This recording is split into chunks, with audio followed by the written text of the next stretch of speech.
Viewers, কেমন আছেন সবাই? আশা করি সবাই অনেক ভালো আছেন। চলে এসেছি আপনাদের জন্য সিজিনের দ্বিতীয় পর্ব নিয়ে।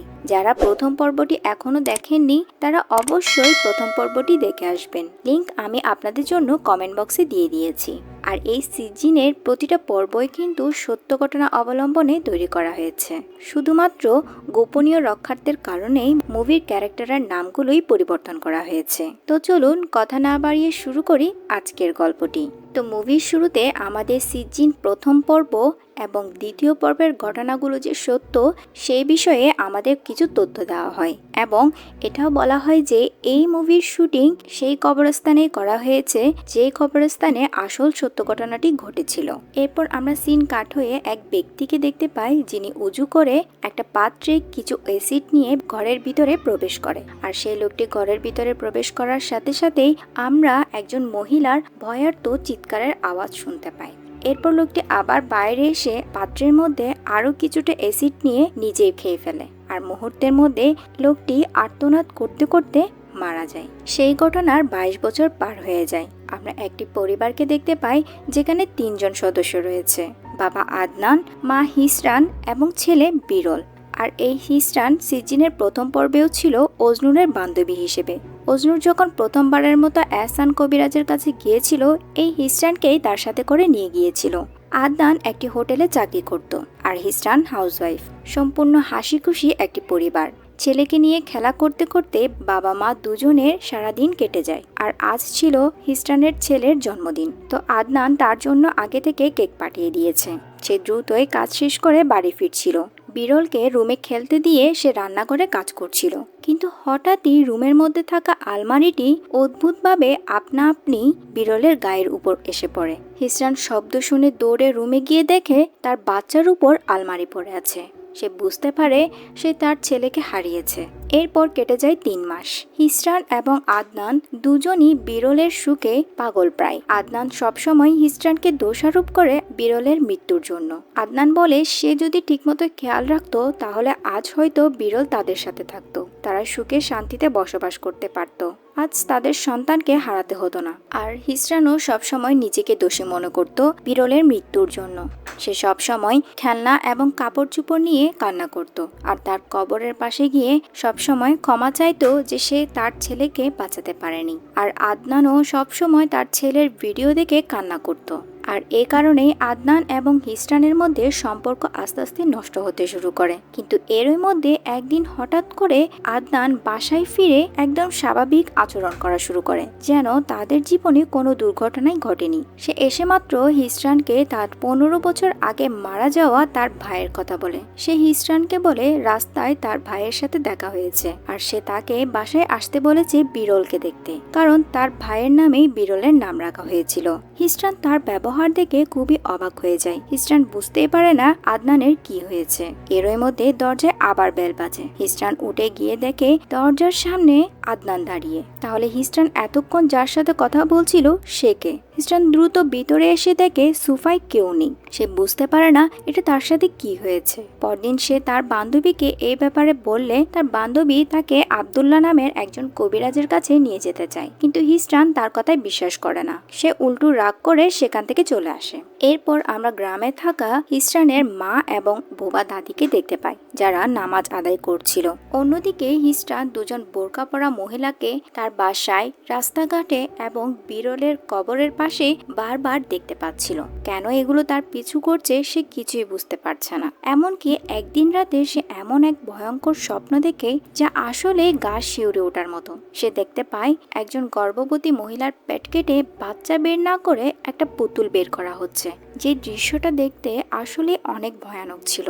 এরকম অদ্ভুত অদ্ভুত ঘটনা হিসরানের সাথে প্রায় ঘটতে শুরু করে। এমনকি একদিন সে বিরলের পুরনো জামা কাপড়গুলো ধুয়ে শুকাতে দিলে বাসায় এসে দেখে সে জামাগুলো কোথাও নেই। এমনকি বিরলের খেলনা রাখার বক্সের মধ্যে অনেকগুলো রক্তের মধ্যে ভাসতে বিরলের ছবি। কি ভয়ানক অবস্থা। আদনান তার সাথে ঠিকমতো কথা না বলায় সে এইসব বিষয়ে আদনানকে কোনো কিছুই জানাতে পারে না। এরপর হিজরান ঠিক করে যে সে তার বান্ধবীর বলা ওই আব্দুল্লাহ কবিরাজের কাছে যাবে। এরপর সেখানে যাওয়ার পর হিজরান কবিরাজকে তার সাথে ঘটে যাওয়া সব ঘটনা খুলে বলে। এরপর হুজুর আরো বিস্তারিত জানার জন্য একটি কাগজে তার নাম 3 বার লিখতে বলে আর তার হাতের আঙ্গুল থেকে রক্ত নিয়ে ওই কাগজে লাগিয়ে একটি গ্লাসে কাগজটি ভিজিয়ে সেই পানি একটা ছোট বাচ্চাকে খাওয়ায়। আসলে এখানে ছোট বাচ্চাটির উপর জিন হাজির করে কবিরাজ সব ঘটনা জানতে পারে। এরপর সাদা চুলওয়ালা ছেলেটির মধ্যে জিন আসে এবং সে পানির মধ্য দিয়ে হিজরানের সাথে আসলে কি ঘটেছে তার সবকিছু বলে দেয়। এখানে হুজুর জানতে পারে হিজরানের কোনো একটা আন্টি হিজরানের উপর কালো জাদু করেছে। এরপর হুজুর হিজরান থেকে তার আন্টিদের সম্পর্কে জানতে চায়। হিজরান বলে তার একটি ফুপি এবং একটা খালা ছিল, কিন্তু তার ফুফির সাথে জায়গা জমির সম্পত্তির বিবাদের কারণে অনেক দিন ধরে কোনো সম্পর্ক নেই, কিন্তু তার খালার পরিবারকে তার খালার স্বামী নির্মমভাবে হত্যা করেছিল। কেন করেছিল সেটা তারা এখনো পর্যন্ত জানতে পারেনি। এরপর হুজুর হিজরানকে বলে যে তোমার উপর 41 সেলাইয়ের কালো জাদু করা হয়েছে, যেটা আসলে অনেক ভয়ানক একটা কালো জাদু। সেই কালো জাদুটা ভাঙা খুব একটা সহজ নয়। সাধারণত এই জাদু বিভিন্ন কুফরি কালামের মাধ্যমে বিভিন্ন দোয়া দরুদ উল্টোভাবে পড়ে এবং পুতুলের মধ্যে সেলাই করে এই কালো জাদুটি করা হয়। এরপর হুজুর তাকে বলে এই কালো জাদুটি হিজরানের 2 আন্টির মধ্যে থেকে যে কোনো একজন করেছে, তাই এর উদ্দেশ্য জানা খুবই প্রয়োজন। যতদিন পর্যন্ত তুমি এর উদ্দেশ্য জানতে না পারো ততদিন পর্যন্ত তুমি আয়াতুল কুরসি পড়ো। আয়াতুল কুরসি আমাদের ধর্মের জন্য অনেক শক্তিশালী একটি দোয়া, যেটির মাধ্যমে আল্লাহ তাআলা আমাদেরকে সব বিপদ আপদ এবং খারাপ জিনদের থেকে আমাদের রক্ষা করে থাকে। আর এখানে হিজরান তার ছেলের মৃত্যুর আগ পর্যন্ত প্রতিদিন আয়াতুল কুরসি পড়ত, কিন্তু তার ছেলের মৃত্যু হওয়ার পর থেকে সে খুব একটা আয়াতুল কুরসি পড়ত না, যার কারণে তার সাথে এমন ঘটনা ঘটতে শুরু করেছে। আসলে এখানে হিজরানের সাথে ছোটবেলা থেকেই অদ্ভুত অদ্ভুত ঘটনা ঘটত। এরপর ছোটবেলায় তার মা তাকে একটি কবিরাজের কাছে নিয়ে গেলে তার সাথে ঘটা অদ্ভুত ঘটনাগুলো বন্ধ হয়। এরপর তার ছেলের মৃত্যুর পর থেকে আবার তার সাথে ভয়ঙ্কর ঘটনা ঘটতে শুরু করে। এরপর হিজরান বাড়িতে আসলে সে অদ্ভুত স্বপ্ন দেখতে পায়, যেখানে তার মা ওই বোরকা পরা মহিলা দুইটির মুখ সেলাই করছিল, যেটা দেখে সে অনেক বেশি ভয় পেয়ে যায়।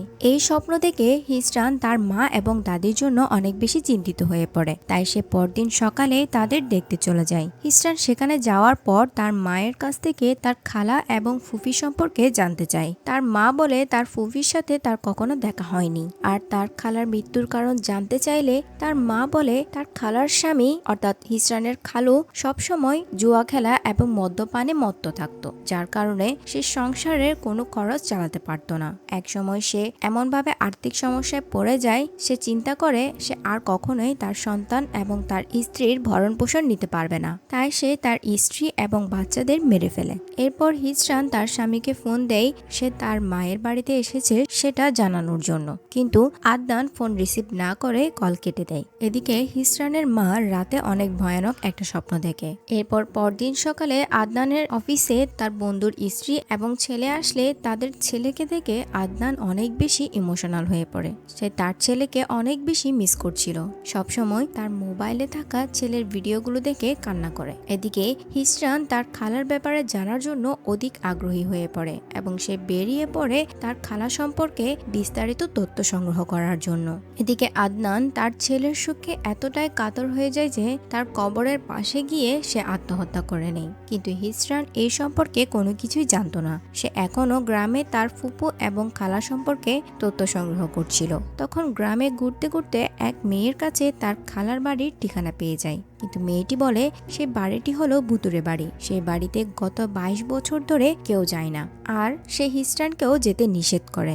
এই বলে মেয়েটি চলে যাওয়ার সময় হিজরান দেখতে পায় মেয়েটির 2 পাশে ওই বোরকা পরা মহিলাগুলো। হিজরান এত কিছু না ভেবে ওই বাড়ির উদ্দেশ্যে রওনা দেয়। হিজরান ওই বাড়ির সামনে যাওয়ার পর দেখতে পায় সেখানে কালো জাদুর অনেকগুলো জিনিস ঝুলে রয়েছে, জুতা, চাবি এবং বিভিন্ন ধরনের পুতুল ইত্যাদি। এরপর সে সাহস করে বাড়িতে ঢুকলে দেখতে পায় বাড়ির অবস্থা অনেক খারাপ। এরপর সেখানে থাকা বিছানা থেকে একটা ছোট বাচ্চার কান্নার আওয়াজ আসছে, কিন্তু হিজরান চাদর সরালে দেখে সেখানে কোনো বাচ্চা নয়, সেখানে একটা কালো জাদু করা পুতুল রয়েছে। হিজরান সেখানে আরো 2টো ছোট মেয়েকে দেখতে পায় আর সেখানে আরো একটা লোককেও দেখতে পায় যে কিনা ছিল তার খালু, আর সেখানে তার খালাকেও দেখতে পায়, আর ওই ছোট মেয়ে দুটি ছিল তার খালাতো বোন।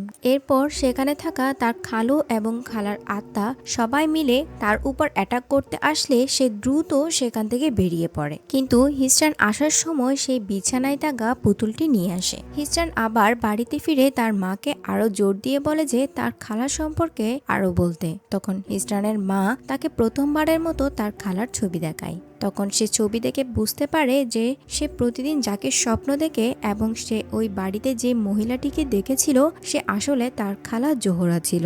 সেদিন রাতে হিস্ট্রানের মা আর দাদি ফজরের নামাজ পড়তে উঠলে তারা আবার সেখানে জোহরা এবং তার দুই মেয়েকে দেখতে পায়। জোহরা বারবার এসে তাদের কাছে তাদের ছেলে সন্তান চাইছে, কিন্তু জোহরা বারবার এসে কেন তাদের কাছ থেকে তাদের ছেলে চাইছে সেটা হয়তো আমরা পরবর্তীতে বুঝতে পারবো। পরদিন হিস্ট্রান আদনানের খোঁজে বেরিয়ে পড়ে। আদনানকে গত 2 দিন ধরে সে ফোনে পাচ্ছিল না। এরপর সে তার অফিসে গেলে জানতে পারে সে সেখানেও নেই এবং তার মোবাইলও বন্ধ আসছে। এরপর সে আদনানের খোঁজ না পেয়ে বাড়িতে আসলে সে অনেক ভয়ানক একটা দৃশ্য দেখতে পায়। সে দেখতে পায় তার ঘরের মধ্যে তার বাচ্চার কবর এবং কবরের পাশে সে জোহরাকে বসে থাকতে দেখে। জোহরা হিস্ট্রানকে দেখে বলে, আমারও একটা ছেলে সন্তান হওয়ার কথা ছিল। এই বলে সে হিস্ট্রানের দিকে এগোতে থাকলে হিস্ট্রান ভয়ে দ্রুত ঘর থেকে বেরিয়ে পড়ে। এরপর সে দ্রুত ওই পুতুলটিকে নিয়ে কবিরাজের কাছে যায়। কবিরাজ পুতুলটি দেখে বলে, এই পুতুলটির মাধ্যমে তোমাকে কালো জাদু করা হয়েছে। এরপর হুজুর ওই পুতুলটির মধ্যে একটা তাবিজ দেখতে পায়। তাবিজটি খোলার পর জানতে পারে যে এটা 41 সেলাইয়ের সবচাইতে ভয়ঙ্কর কালো জাদুটা করা হয়েছে। এই কালো জাদুতে এই পুতুলটিকে 41টি সেলাই দেওয়া হবে, আর প্রতিটি সেলাইয়ের পর একটি করে কুফরি কালাম করা হবে, অর্থাৎ একটি করে উদ্দেশ্য থাকবে। আর এই কালো জাদুটি করেছিল তার খালা জোহরা তার মায়ের উপরে, আর এই কালো জাদুটি প্রজন্মের পর প্রজন্ম আসতে থাকবে। এই জাদু করার জন্য জিন জগতের সবচেয়ে ভয়ানক জিনকে রাজি করানো হয়েছে হিস্ট্রানের পরিবারকে ধ্বংস করার জন্য। আর এই কালো জাদুটি করেছিল হিস্ট্রানের খালা জোহরা তার মায়ের উপর। যেহেতু এই কালো জাদুটি এক প্রজন্মের পর অন্য প্রজন্মে শিফট হয়, তাই তার মায়ের কাছ থেকে এখন কালো জাদুটি হিস্ট্রানের কাছে এসেছে, আর এই কারণেই সে তার ছেলেকেও হারিয়েছে। কিন্তু এখানে হুজুর একটা জিনিস বুঝতে পারে না যে যদি এই কালো জাদুটি হিস্ট্রানের মায়ের উপর করা হয় তাহলে তার মায়ের কোনো ক্ষতি হয়নি, কিন্তু হিস্ট্রানের কেন ক্ষতি হচ্ছে, আর এই বিষয়টা হয়তো আমরা মুভির শেষে জানতে পারবো। এরপর কবিরাজ হিস্ট্রানকে বলে পরের বার তোমার মাকে সাথে করে নিয়ে আসবে, কিন্তু হিস্ট্রান বলে আমার মা এবং দাদি দুজনে বৃদ্ধ এবং অসুস্থ, তাই আমি তাদেরকে এই বিষয়ে জানাতে চাচ্ছিলাম না। এর পরের দৃশ্যে আমরা দেখতে পাই হিস্ট্রানের দাদি আর মা একসাথে বসেছিল, আর তখনই হঠাৎ হিস্ট্রানের মা কিছু একটা হয়ে যায় আর সে সেখানেই মারা পড়ে। এই দৃশ্য দেখে হিস্ট্রানের দাদি দ্রুত রুম থেকে পালাতে গেলে সেখানে হিস্ট্রান চলে আসে। হিস্ট্রান এসেই দেখে তার দাদি অনেক ভয় পেয়ে আছে, আর সে তার জিজ্ঞেস করাতে তার বুবা দাদি হঠাৎ করে কথা বলে ওঠে। সে বলে যে নাজনীন কখনোই জোহরাকে দেখতে পারতো না। আচ্ছা, এখানে নাজনীন হলো হিস্ট্রানের মা আর জোহরা হলো হিস্ট্রানের খালা। তো নাজনীন সবসময় জোহরাকে হিংসা করত, কারণ নাজনীন ছিল বন্দা, তার কোনো সন্তান সন্ততি ছিল না। আর অন্যদিকে জোহরা ছিল 2 সন্তানের মা, আর সে তৃতীয়বারের মতো প্রেগনেন্ট ছিল। আর এবারে জোহরার স্বামী একটা ছেলে সন্তান প্রত্যাশা করছিল, আর সেই সুযোগটি নেই নাজনীন। এখানে নাজনীন জোহরাকে বলে তার শাশুড়ি অর্থাৎ হিস্ট্রানের দাদি ছেলে সন্তান হওয়ার জন্য জাদু করতে পারে। এখানে নাজনীন জোহরার কথা বিশ্বাস করে নেই। এরপর জোহরা তার স্বামীকে নিয়ে নাজনীনের বাড়িতে গেলে নাজনীনের শাশুড়ি তাদের উপর 41 সেলাইয়ের কালো জাদুটি করে, অর্থাৎ একটি পুতুলের মধ্যে 41টি সেলাই দিয়ে কুফরি কালাম করে। কিন্তু এখানে জোহরা আর তার স্বামী মনে করছিল এটা ছেলে সন্তান হওয়ার জাদু। এরপর হিস্ট্রানের দাদি জোহরাকে পুতুলটি দিয়ে বলে এই পুতুলটি যেন সব সময় তার বালিশের নিচে রাখে, আর এই পুতুলটি দ্বারা জোহরার স্বামী পজেসড হয়ে যায়। এরপর সবচেয়ে ভয়ঙ্কর জিন তার মধ্যে এসে প্রথমে তার 2 মেয়েকে হত্যা করে। এরপর সে তার স্ত্রীকে মারতে যায়, কিন্তু তার স্ত্রী নামাজরত অবস্থায় থাকার কারণে সে তাকে কোনো কিছু করতে পারে না। এরপর সে নিজে আত্মহত্যা করে। পরে জোহরাকে নাজনীন তার ঘরে নিয়ে আসে, কিন্তু ঘরে আনার কিছু সময় পরেই তার ডেলিভারি পেইন ওঠে। এরপর জোহরা আবার একটি মেয়ে সন্তান জন্ম দেয়, কিন্তু ওই মেয়ে সন্তানটিকে দেখে নাজনীন লোভে পড়ে যায়। সে জোহরাকে বালিশ চাপা দিয়ে হত্যা করে এবং মেয়ে সন্তানটি তাদের কাছে রেখে দেয়। এখানে রিভিল হয় মুভির আসল সত্য। আসলে আমরা এতক্ষণ যাকে হিস্ট্রানের মা মনে করছিলাম সে আসলে হিস্ট্রানের খালা নাজনীন, আর যাকে মেরে ফেলা হয়েছে অর্থাৎ জোহরা সে ছিল নাজনীনের আসল মা। আর সেদিন সে যে মেয়ে সন্তানকে জন্ম দিয়েছিল সে হলো আর কেউ না, আমাদের হিস্ট্রান। অর্থাৎ হিস্ট্রান এতদিন তার খালার কাছে বড় হয়েছিল আর তার মা বাবা এবং সম্পূর্ণ পরিবারকে তার খালায় মেরে ফেলেছে। অর্থাৎ যাকে এতদিন হিস্ট্রান মা বলে ডাকতো সে এই কালো জাদুটি করেছে। আর এই কারণে হিস্ট্রানের খালার এতদিন কোনো ক্ষতি হয়নি। হিস্ট্রান এই কথা শুনে অনেক বেশি রেগে যায় এবং সে কান্না করতে করতে তার দাদিকে মারতে শুরু করে এবং ভিতরে গিয়ে দেখে তার খালা আগে থেকে মৃত। আর এই কারণে হিস্ট্রানের খালু, যাকে সে এতদিন তার বাবা মনে করে এসেছিল, সে আত্মহত্যা করেছিল, কারণ সে তার স্ত্রী এবং মায়ের করা অন্যায়টা মেনে নিতে পারছিল না। আর মুভির শুরুতে প্রথম দৃশ্যে তার খালু প্রথমবার যে অ্যাসিডগুলো নিয়ে ভিতরে গিয়েছিল সেগুলো আসলে সে তার মাকেই মেরেছিল। এরপর সে বাইরে এসে নিজেও অ্যাসিড খেয়ে আত্মহত্যা করে। এইসব কথা জানতে পারে হিস্ট্রান অনেক বেশি ভেঙে পড়ে আর রাগের বসে সে তার দাদিকে অর্থাৎ তার খালার শাশুড়িকে একটা চড় মারে এবং ভিতরে গিয়ে তার খালাকে খুঁজতে গেলে দেখে সে আগে থেকেই ভয়ঙ্করভাবে মৃত পড়ে রয়েছে। এরপর হিস্ট্রান বাড়ি ফিরে আসলে দেখে আদনান এবং তার পুরনো পরিবার অর্থাৎ তার মা জোহরা এবং তার বাবা এবং তার 2 বোন আর বিরল একটা অজানা শক্তির কোলে বসে রয়েছে। ঘটনাক্রমে জানা যায় যে তাদের সাথে সে 3 মাস বসবাস করেছিল। আর মুভিটি এখানেই শেষ হয়। ঘটনার শেষে বলে দেওয়া হয় যে আসল হিস্ট্রান অর্থাৎ বাস্তব জীবনে যার সাথে এই ঘটনাগুলো ঘটেছিল সে তার পরিবারের সাথে নাকি ওই বাড়িতে 3 মাস বসবাস করেছিল। অন্যদিকে কবিরাজ এই কালো জাদু করার উদ্দেশ্য জানতে পারার কারণে সে ওই কালো জাদুটি নষ্ট করতে সক্ষম হয় এবং এর পরবর্তীতে হিস্ট্রানের আর কোনো সমস্যা হয় না। সে আবার নতুন করে জীবনযাপন করা শুরু করে এবং কিছুদিন পর আরেকটি বিয়ে করে নেয়। আর এখানে মুভিটি শেষ হয়। তো ভিউয়ার্স, মুভিটি কেমন লেগেছে কমেন্ট বক্সে জানাতে ভুলবেন না। আজকের মতো এখানেই বিদায় নিচ্ছি। আল্লাহ হাফেজ।